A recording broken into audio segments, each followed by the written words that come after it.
sais plus trop. Bon, déjà, bonjour à toutes et à tous que je n'ai pas vus.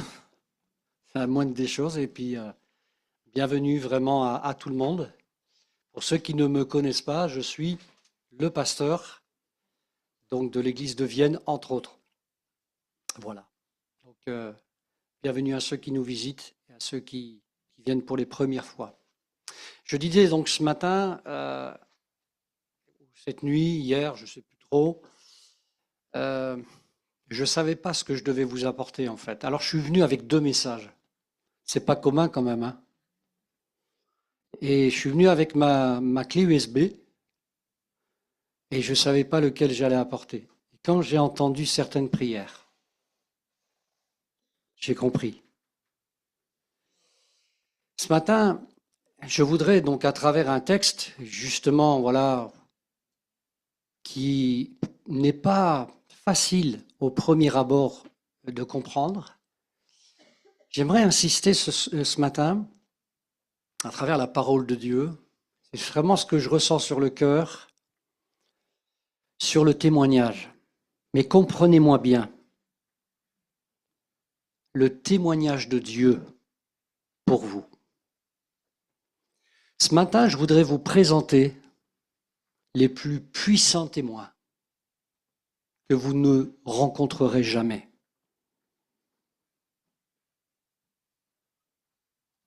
Si tant est, vous ne les avez pas encore rencontrés. C'est les plus puissants et surtout leur témoignage est des plus puissants tout aussi. Ça vous va comme ça?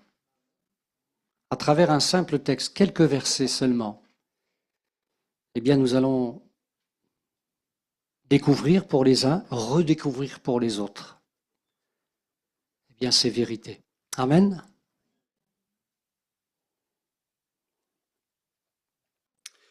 Lisons le texte ensemble d'1 Jean chapitre 5, versets 7 à 8. Alors les textes que je vais vous lire sont aussi prévus sur le diapo. Et déjà, vous pourrez vous aussi, si vous le désirez, avoir les notes. Parce que vous savez, c'est difficile de noter. Voilà. On a la technique pour le faire et merci Seigneur. Car il y en a 3 qui rendent témoignage, l'esprit, l'eau et le sang. Et les 3 sont d'accord. Permettez-moi de le relire. Car il y en a 3 qui rendent témoignage, l'esprit, l'eau et le sang. Et les 3 sont d'accord. Il y a dans ce texte donc plusieurs mots qui sont très importants pour orienter notre méditation ce matin. On n'ira pas au-delà, à part des textes parallèles qui vont nous aider justement à comprendre ces réalités. Il y a le mot témoignage, il y a le mot esprit, sous-entendu l'esprit de Dieu, il y a l'eau, il y a le sang, et quelque chose de très important, le mot accord. Ok? Témoignage, l'esprit, l'eau, le sang et accord. Retenez bien ça. Donc je vais décliner premièrement en vous parlant du premier témoin des plus puissants. C'est l'Esprit de Dieu. L'Esprit de Dieu. Il est au milieu de nous, l'Esprit de Dieu. Amen. Est-ce que vous croyez que l'Esprit de Dieu est au milieu de nous? Il s'est exprimé ce matin déjà. Il a appuyé déjà la parole par les chants que vous avez entonnés, chantés. Amen. Gloire à Dieu. Et il n'a pas fini d'agir ce matin, ne serait-ce que pour ne parler de cette matinée. Vous avez parlé, certains, vous avez prié, vous avez répandu votre cœur. Et le Saint-Esprit en a été témoin. Et il va aussi vous témoigner tellement de choses que vous allez repartir complètement différent ce matin. Amen. Et je ne vous fais pas cela pour vous faire plaisir, c'est la parole de Dieu. L'Esprit de Dieu est un témoin, tout comme nous d'ailleurs, mais il est un témoin. J'aimerais lire avec vous un premier texte, Actes chapitre 5, verset 32. Nous sommes témoins de ces choses, de même que le Saint-Esprit que Dieu a donné à ceux qui lui obéissent. Amen. Alors ici, on est dans un contexte un peu particulier. C'est l'arrestation des disciples. Vous comprendrez que témoignage, ça va avec la vie chrétienne qui témoigne, avec le chrétien qui témoigne et qui expérimente aussi, il est vrai parfois, les difficultés qui sont liées à son témoignage. Mais n'oublions pas, mes frères et sœurs, que le témoin le plus puissant dont je vous parle ce matin, qui atteste toute chose de la part de Dieu, c'est le Saint-Esprit. Amen. Le témoignage de Dieu, l'Esprit de Dieu, est un témoin tout comme nous. Il nous accompagne. Il nous devance, disons-le. Franchement, il prépare toutes choses. Amen. Témoignage du Saint-Esprit. Témoignage du Saint-Esprit, et ça, il n'oublie pas de le faire. J'espère que vous le ressentirez encore ce matin, que nous sommes enfants de Dieu. Amen. C'est le texte suivant qui nous le dit, Romains, chapitre 8, verset 16. L'Esprit lui-même rend témoignage à notre esprit que nous sommes enfants de Dieu. Ils sont où les enfants de Dieu? Oh, allez-y. Amen. Alléluia. Là, c'est un amen, vous avez le droit de le dire. C'est cohérent. Alléluia. Enfants de Dieu. Vous avez été enfantés par l'Esprit de Dieu, nouvellement créés, recréés, nouvelle naissance. Alléluia. Et s'il y en a qui ne sont pas encore nés de nouveau, il faudrait y aller. Tournez-vous vers le Seigneur. Soyons réconciliés avec Dieu. Il ne s'agit pas de tergiverser, oui, tu comprends que tenant, aboutissant, rien du tout. Résiste pas à l'amour de Dieu. Tu voudrais te priver de l'éternité? À moins que tu aies un autre chemin? Moi, j'en ai pas. Il n'y a qu'un seul nom qui ait été donné aux hommes par lequel nous devions être sauvés, nous dit l'Écriture. Amen. Il est puissant, ce témoin, le Saint-Esprit. Témoignage du Saint-Esprit qui nous dit que parfois nous sommes ou pas dans la vérité. 2 Corinthiens chapitre 11, verset 4 nous dit ceci. Car si quelqu'un vient vous prêcher un autre Jésus que celui que nous avons prêché, ou si vous recevez un autre esprit que celui que vous avez reçu, ou un autre évangile que celui que vous avez embrassé, vous le supportez fort bien. J'explique. Paul a trouvé une situation particulière chez les Corinthiens. Et tout au long de ces lettres qu'on trouve le première ou deuxième, il a trouvé des choses mais folles. Et il dira même que des choses qui ne se pratiquent pas même dans le monde. Et ce qu'il reproche, c'est de ne pas avoir réglé ça spirituellement. Alors ça a une incidence sur l'Église. Ça amène la corruption. Et ça amène exactement cette situation. Vous savez, à force de dire, à la grâce de Dieu, à la grâce de Dieu. Oui, on croit à la grâce de Dieu, mais à la grâce de Dieu, mais aussi à la sanctification. Et il faut faire aussi de la discipline dans nos cœurs. Et quand on ne le fait pas, il arrive ce qui arrive ici. On est prêt à accepter tout et n'importe quoi, sous prétexte que la société. Et ça, c'est un signe auquel il faut faire très attention. Ne vous conformez pas au siècle présent, mais soyez renouvelés dans votre intelligence, etc. Alléluia. Il est puissant, le Saint-Esprit. Capable de dire, Francis, t'es pas été un peu loin dans tes paroles, là?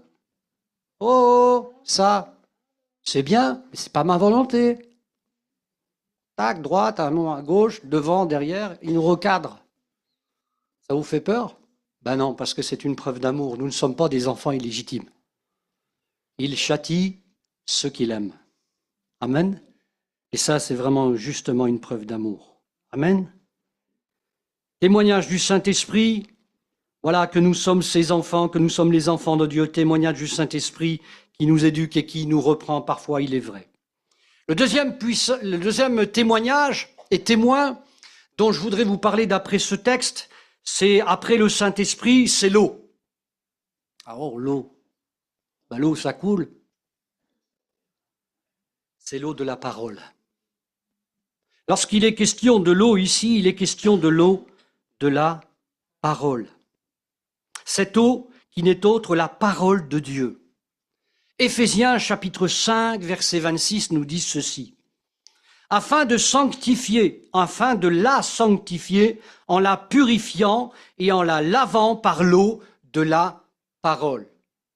De qui est-il question lorsqu'il est dit de la purifier? C'est l'Église.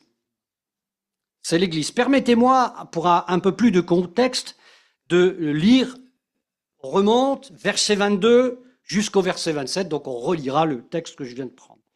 Éphésiens, chapitre 5, verset 22-27. Alors, le contexte est particulier, mais c'est intéressant. Femmes, que chacun soit soumise à son mari. Alors, les frères, s'il vous plaît, calmez-vous, hein. Non, parce qu'on connaît, vous savez, le chapitre. Ouais, les femmes et tout. Ouais, et les hommes, vous allez voir, ils en ont pour leur grade.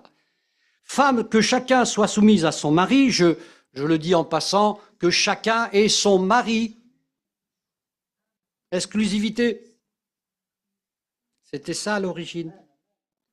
Je ferme la parenthèse.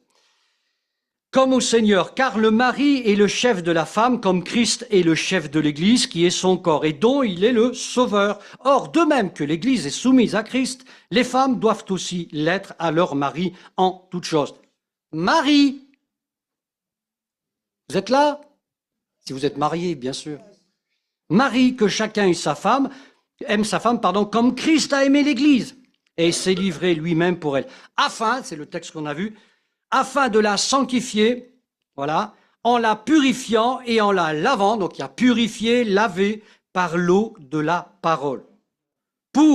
C'est le but de tout cela, pour faire paraître devant lui cette Église glorieuse, sans tache, ni ride, ni rien de semblable, mais sainte et irréprochable. Vous savez, des fois, il y a un peu une mode sur les frontons des églises.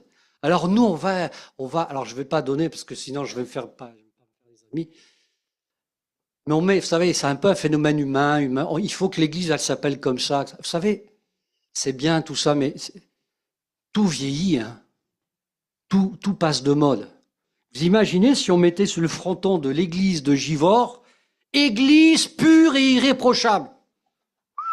Ça nous mettrait la pression, là, hein. Et pourtant, c'est écrit. C'est pas nous qui allons le faire, mais nous allons y participer d'après ce que nous allons faire de la parole de Dieu.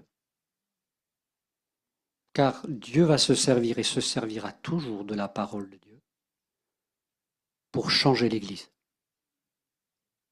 Amen. Pardon de le dire, mais ce n'est pas un programme qui change une église. Ce n'est pas un programme qui change une vie. Ça nous appartient, le Seigneur nous laisse une grande liberté. Ne nous attachons pas au programme, attachons-nous au Seigneur et à sa parole. Amen. Qui a justement cette faculté extraordinaire, lorsque nous la lisons chaque matin, le soir, peu importe, selon vos disponibilités, lorsque nous l'écoutons comme ce matin, lorsque nous pouvons l'entendre à travers un témoignage, un chant, a cette capacité de nous laver, de nous purifier. On est dans le monde, hein, et on en reçoit des choses pas belles. Et alors on a besoin, comme le corps, d'être lavé, que notre cœur a besoin d'être lavé. Le Seigneur a bien prévu les choses, n'est-ce pas? Et ça, c'est bon, de savoir que le Seigneur, il prend de nous. Alors, cette eau est un témoin extraordinaire. On va en reparler, bien sûr. Cette eau, donc, n'est autre que la parole de Dieu qui donne la vie. Et de quelle manière? un petit filet, un petit ruisseau. Non, une vie abondante. Et Jésus l'a dit. Jésus, qui est la parole, le verbe, le logos de Dieu, qui a été fait chair pour nous, en la personne de Jésus-Christ, eh bien, combien Jésus, lorsqu'il était sur la terre, a parlé de ces fleuves d'eau vive. Jean chapitre 7, verset 38. Je voudrais que tous ceux qui sont découragés ce matin puissent prendre pour eux personnellement ce texte. Alors dites pas que vous êtes découragés, mais laissez-vous encourager. Amen. Jean chapitre 7, 38. Celui qui croit en moi. Allez, il y a une virgule, donc on s'arrête. Qui croit au Seigneur Jésus? Tu crois tout ou pas? Ou qu'une partie? Tout ce qu'il a dit? Je n'ai pas dit on a tout retenu. Hein. Moi, je crois au Seigneur Jésus dans tout ce qu'il a dit, dans tout ce qu'il a fait et dans tout ce qu'il a annoncé. Celui qui croit en moi, des fleuves d'eau vive couleront de son sein, comme dit l'Écriture. Des fleuves d'eau vive. Alors, tout à l'heure, quand vous rentrez à la maison, ou peut-être quand vous irez vous laver les mains tout à l'heure, je ne sais pas, peu importe. Faites ça. Ouais. Essayez de retenir l'eau. Bon courage, si vous n'avez pas un verre ou un récipient. Alors le Seigneur, il dit quoi? Il dit qu'il veut non seulement nous remplir, mais faire de nous un fleuve jaillissant. Pas pareil. C'est-à-dire que ça change du fait, ma petite vie chrétienne, ma petite bénédiction, mais non, c'est pas du tout ça. C'est toi, ta famille, les tiens, tes voisins, tes voisines, à qui tu vas témoigner. Parce que déjà dans ton cœur, tu as cette vie-là qui rejaillit sur les autres. Amen. Gloire à Dieu. Fleuve d'eau vive, pas eau stagnante où les moustiques viennent, vous savez, et après ils vous massacrent parce qu'ils ont besoin de fleuve d'eau vive. Et ça, Satan, il veut pas que tu comprennes ça. Il veut pas que tu l'entendes. Il veut que tu aies une vie misérable. C'est pas du tout ça que Dieu veut te donner. C'est pas du tout ça que Dieu veut renouveler en toi. Ce sont des fleuves d'eau vive. Amen. Gloire à Dieu. Le sang. Troisième témoin puissant à part l'eau, à part le Saint-Esprit. Oh, quand même, pasteur, on va quand même pas parler du sang, c'est pas très agréable. C'est vrai que moi, j'aime pas tellement aller dans les hôpitaux. Tout à l'heure, j'ai dû faire un petit détour parce qu'il y avait certainement un accident grave sur Vienne. On n'aime pas, parce qu'on sait ce qu'il représente. Pas de bonnes nouvelles. Mais le sang rend témoignage. Le plus grand témoignage, si on parle de ce témoin-là, le sang, il n'y en a pas d'autre plus puissant que la croix. La croix. Dans Jean, évangile de Jean, chapitre 19, verset 34, il est dit ceci, « Mais un des soldats lui perçant le côté avec une lance, et aussitôt il sortit du sang et de l'eau. » Tiens, association. Le sang et l'eau qui rendent témoignage. Alors, bien sûr, ce n'est pas uniquement celui qui lance la lance qui est témoin de ces choses, mais toutes celles et ceux, voilà, dont nous avons quelques descriptions au moment de la croix. Personne n'a pu rester insensible à ce qui se passait. Beaucoup ont été dans l'interrogation. Beaucoup ont été déstabilisés, transformés. On se souvient aussi, je crois que c'était la femme de Pilate. Avant la crucifixion, bien sûr, qui a été, dans les problèmes pendant la nuit, a fait des cauchemars. Elle n'était pas bien, elle l'a dit à son mari. Beaucoup de gens ont été comme cela, interpellés, ont reçu ce témoignage que quelque chose se passait. Peut-être certains disent, c'est pas normal. Il n'a pas fait de mal.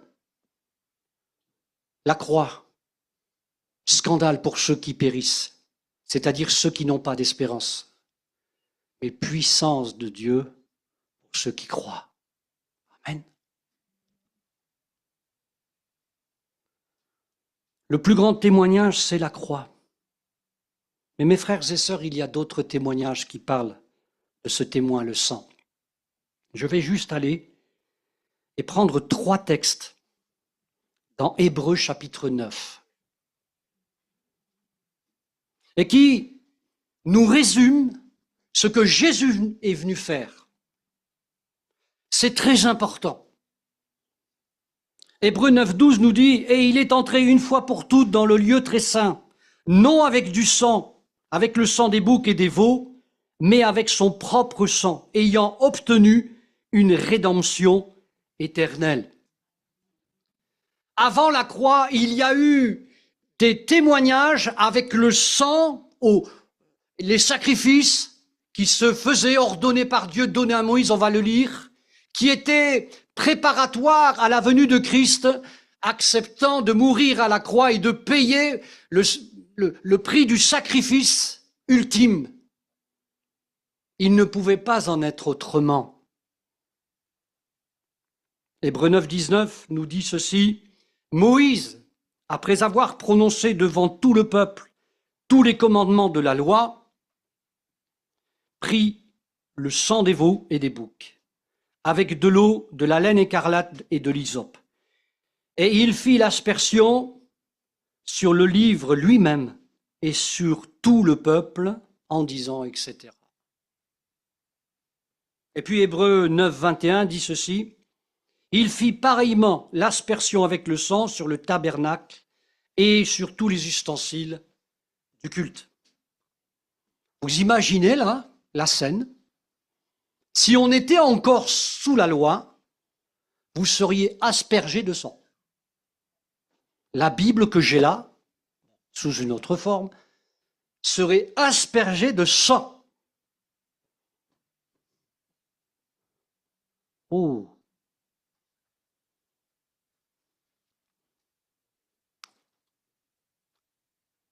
Ce n'est plus nécessaire,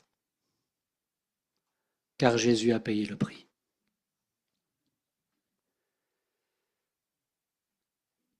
Quand il est mort et qu'il est ressuscité, nous l'avons lu, il a traversé les cieux. Il a été rendre témoignage au Père, à tous les anges, à tous les êtres célestes de Dieu. Il a dit, voilà, c'est fait. C'était la suite du tout accompli à la croix. Il a été devant son Père, il a été témoin pour nous tous. Amen. Ça fait du bien de s'arrêter un petit peu, hein, là-dessus. De rappeler ce que Jésus est venu faire. Ça donne du poids à nos vies. Ça nous exhorte de voir qu'un tel Dieu a accepté de porter ce poids qu'on ne peut pas peser, mesurer. Pour toi, il a été ton témoin devant le Père. Ça te fait quoi?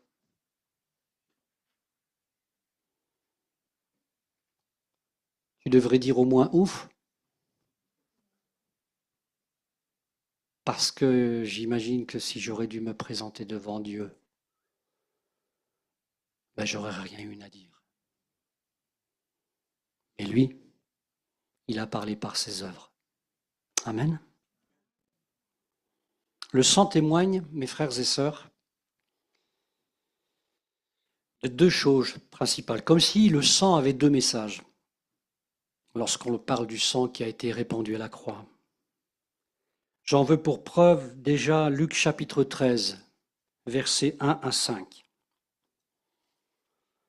En ce même temps, quelques personnes qui se trouvaient là racontaient à Jésus ce qui était arrivé à des Galiléens dont Pilate avait mêlé le sang avec celui de leur sacrifice. Il leur répondit, « Croyez-vous que ces Galiléens aient été de plus grands pécheurs que tous les autres Galiléens parce qu'ils ont souffert de la sorte? Non, je vous le dis. mais si vous ne vous repentez, vous périrez tous également. Ou bien ces 18 personnes sur qui est tombée la tour de Siloé et qu'elle a tuées, croyez-vous qu'elles aient été plus coupables que les autres habitants de Jérusalem? Non, je vous le dis. Mais si vous ne vous repentez, vous périrez également. Le premier message que le sang nous donne, le premier témoignage, c'est un appel à la repentance. Ne croyons pas que parce que nous fréquentons simplement une église, que cela nous ouvrira le ciel. C'est un bon début. On sait, et je sais, que parfois déjà pour franchir le pas d'une église, c'est un véritable miracle. Vous connaissez cette histoire peut-être de cet homme qui un jour il avait dit à sa femme, écoute, j'accepte que tu ailles à l'église, mais moi, jamais. Vous savez, avec Dieu, il ne faut jamais dire jamais. Et puis un jour, il accompagne sa femme, comme il le faisait, comme il avait décidé de le faire, s'engager à le faire. C'était sa contribution. Et un jour, donc, il y a une distribution de colis, comme ça se fait, et les colis sont un peu lourds pour sa femme. Alors il dit, est-ce que tu veux que je te les porte? Sa femme, mais bien sûr. Il s'est retrouvé dans l'église, alors qu'il ne voulait jamais y aller. Il s'est converti parce qu'il a vu tout ce travail qui se faisait au nom de Dieu. Ça l'a touché et il s'est donné à Dieu. Ah, Seigneur Jésus, tu es bon. Ça nous donne beaucoup d'espoir pour nos maris qui sont pas, qui font les sourds d'oreille là, qui ont soi-disant tout compris, les épouses pareil, les enfants. Vous inquiétez pas, le Seigneur, il va pas vous courir après, il va vous devancer. C'est pas pareil, il y a encore de l'avance lui. Amen. Gloire à Dieu. Témoignage, le sang témoigne avec ce message de la repentance. Amen. Et le deuxième message, eh bien, c'est la suite. On ne peut pas les dissocier, ces deux messages. Il y a un qui arrive avant la repentance et qui donne lieu à la possibilité de la réconciliation. Le pardon des péchés amène forcément à la réconciliation. Et le texte nous dit ceci dans Colossiens chapitre 1, verset 20. Il a voulu, Dieu, pas moi ni vous, il a voulu, Dieu, par lui tout réconcilier avec lui-même. Tant ce qui est sur la terre que ce qui est dans les cieux, en faisant la paix par lui, par le sang de sa croix. Le sang est un témoin et un message de paix.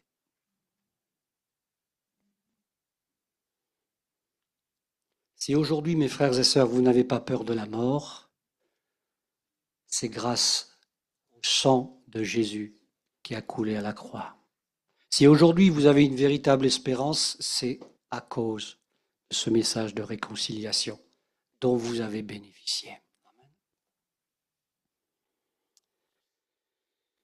Alors, pour terminer, avant de prendre la Sainte Seine, je vous avoue, je ne savais pas comment j'allais terminer. Alors, on va se poser une question. Et notre témoignage à nous, que raconte-t-il?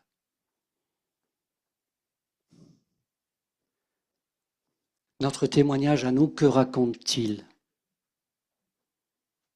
Alors, je me suis souvenu d'un texte, vieux texte, c'est dans Daniel. Je vais juste donner, c'est pas écrit mon frère, ne le cherche pas, ça c'est, voilà. C'était en plus. Je vais juste situer cette histoire parce que cette histoire, elle est longue, mais elle est vraiment passionnante. Je vais lire quelques textes de ce chapitre 3, Daniel 3. Et au verset 16, juste pour situer le texte. Après, on s'arrête. Shadrach, Meshach et Abednego répliquèrent au roi Nebuchadnezzar, « Nous n'avons pas besoin de te répondre là-dessus. Voici notre Dieu que nous servons peut nous délivrer de la fournaise ardente. Et il nous délivrera de ta main, ô roi. Sinon sache au roi que nous ne servirons pas tes dieux et que nous n'adorerons pas la statue d'or que tu as élevée.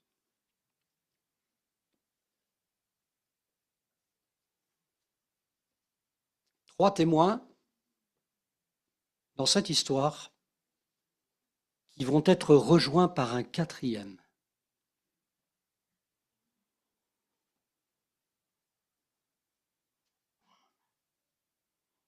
Combien il y a de témoins ici?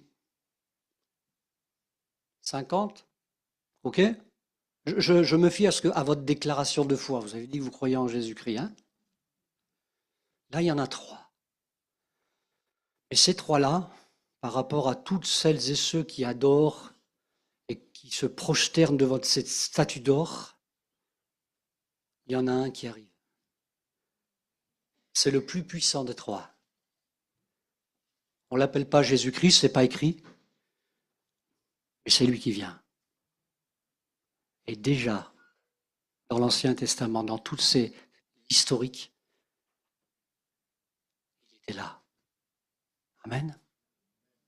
Mon frère, ma sœur, je ne sais pas ce qui t'arrive. Tu te sens seul? Tu ne l'es pas.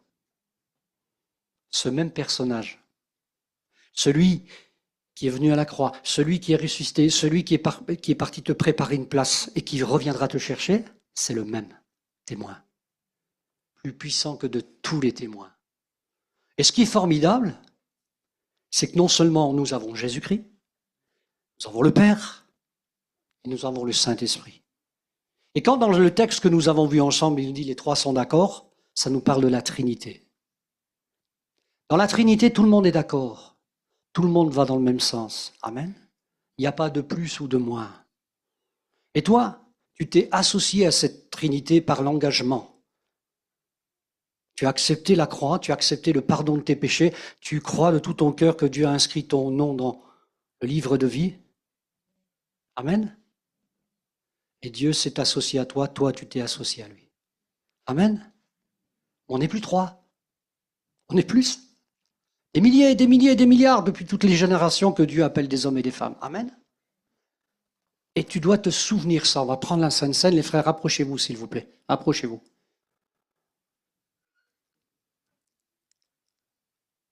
On va communier là.